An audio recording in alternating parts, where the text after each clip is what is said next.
Muito bem, agora a gente vai ver então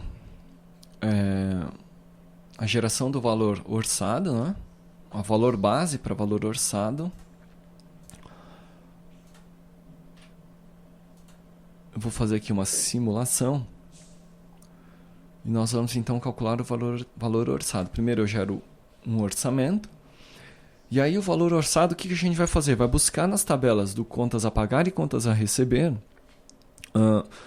os valores que foram realizados para o período exatamente anterior.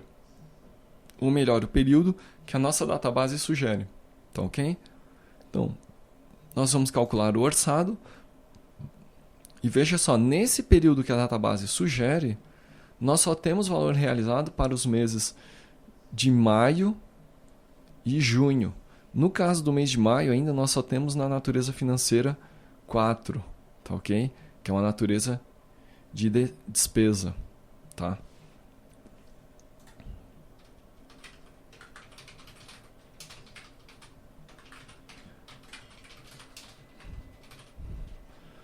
Muito bem. Obviamente que o usuário, se quiser, ele pode discordar naquele processo de análise, ele vai informar o seguinte: não, a gente tem uma previsão esse ano de um caixa maior para a natureza financeira de 1, que vamos supor que fosse alguma de receita, né? E aí a gente então tem uma previsão maior aqui por conta da melhor perspectiva da economia da região, tá? Então ele informa que o valor esse ano passado deu tanto, então acho que esse ano aqui, de acordo com a previsão de crescimento, a gente tem uma estimativa de ser 20% maior, por exemplo, e aí ele informa um outro valor orçado, tá ok? Então esse campo aqui é aberto para edição, né? O usuário grava, e aí então quando ele for consultar, ele usou como valor base o valor que veio dos módulos contas a pagar e receber, porém ele fez um acréscimo, né? De acordo com as perspectivas que ele está percebendo para a região, para o país, para o município e assim por diante. Muito bem, como que é feita esta busca dessas informações, né? Muito bem, o usuário vai clicar no botão calcular orçado. Evidentemente, assim como todos os outros, a gente vai disparar um evento que vai, por sua vez, chamar a view model, carrega orçado, que vai chamar o nosso serviço, né? Isso aí é evidente, vai chamar o nosso serviço. O nosso serviço para buscar valores orçados, tanto a pagar quanto a receber. Na verdade, os valores a pagar que foram pagos ou recebidos no período anterior. Então, instancio o serviço. Aqui eu vou criar, então, os meus formatadores. Tá ok? E aqui depois eu sugiro que você veja essa lógica aqui com calma, tá? Mas o que eu vou fazer é o seguinte. Para a quantidade de períodos existentes, né? Naquele orçamento, ou seja, 5, 3, 2, 10 períodos, eu vou fazer, então, a pesquisa, né? Eu vou fazer pesquisas de acordo com o intervalo quantidade de intervalos que foram definidos de períodos, né?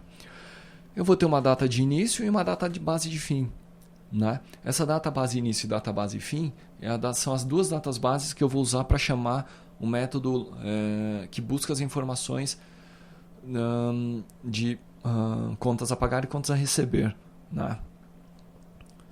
Se você lembra, quando a gente criou esse método, essa operação, né, esse contrato, ele pede esses dois parâmetros. Na sequência eu vou ter uma data de comparação, que vai ser a data para eu verificar se o período é equivalente. Isso aí eu vou mostrar lá para frente. Então, primeira coisa, eu vou fazer então entrar num laço que vai percorrer pela quantidade de períodos, né, que foi informado pelo usuário do orçamento. E vou aí na sequência atribuir data base fim vai ser igual a data base início, tá ok? Data base é a data de pesquisa, né? Então, a data base início vai ser igual a data base fim. As duas vão ser iguais no início. Na sequência, eu vou fazer um switch de acordo com o período que foi selecionado pelo usuário. Diário, semanal, mensal e assim por diante. Se for diário, A minha data base fim, então, vai ser igual a minha data base início mais um dia, né? Ou seja, eu vou pesquisar um intervalo de um dia. A minha data de comparação vai ser adicionada em 1 também, tá ok? Veja que a data de comparação ela é igual à data inicial logo no início, tá? Então adicione em 1. Período de comparação, eu formato essa data de comparação para um desses formatos de acordo com o período que o usuário selecionou. E aí, depois disso, a gente vai na base de dados buscar os valores, tá ok? Então veja só, eu vou selecionar inicialmente na minha lista de orçamentos que está visível para o usuário na grid.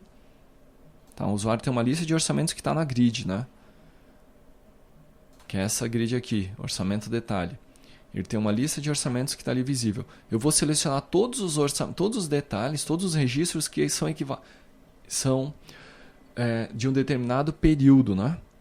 Então veja só, no nosso exemplo que a gente estava, esse laço ali, ele vai selecionar, aquela operação vai selecionar todos os elementos de um determinado período, cujo período seja igual. Todos do período 4 de 2012, todos do período 5, todos do período 6. De cada vez, né? Então, nessa primeira vez, ele vai selecionar, no primeiro caso, uma lista com todos os orçamentos, todos os detalhes que são do período 4. Muito bem. Na sequência, aí sim eu vou capturar a lista de pagamentos e a lista de recebimentos efetuados na minha database início e database fim, nesse intervalo. Tá? Para isso eu chamo o meu serviço. Chamo 2 vezes o meu serviço. Por fim, eu vou percorrer a lista desse período, né?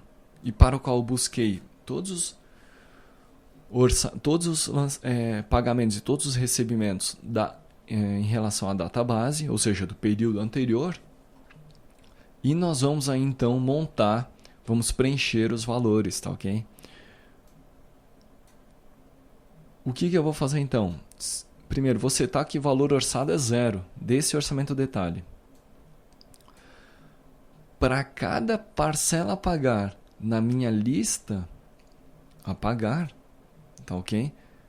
Ou seja, nessa lista que eu recebi do banco de dados, eu vou ver se a natureza financeira é do mesmo tipo da natureza financeira da parcela que foi paga. Ou seja, se o meu detalhe, a natureza financeira dele refere-se à mesma natureza financeira da parcela que for paga. Se for, eu vou somar o valor da parcela paga. E o mesmo procedimento eu vou fazer para a parcela recebida. Tá ok? Se for a mesma natureza financeira, eu vou somar o valor a receber. Então, na parcela a receber, evidentemente, eu só vou somar naturezas financeiras de recebimento. Na parcela a pagar, por sua vez, eu vou somar naturezas financeiras de despesa, de débito. Tá ok? Fiz essas adições, ao final eu vou então notificar a View de que houve uma modificação no meu orçamento selecionado. Dessa forma aí, então, eu busco os valores na base de dados referentes às datas bases ou a data base utilizada como referência para cálculo do orçamento, né? E que, por padrão, né, é o período exatamente de um ano anterior. Ok? Obviamente que após esse cálculo do valor orçado, o usuário tem liberdade aí para informar qual que é a perspectiva para o próximo período, né? Se realmente é a mesma do que foi realizado no período base ou se é uma outra perspectiva, um outro orçamento. Em relação ao cálculo do orçado e realizado era isso, e na sequência a gente vê o cálculo da taxa.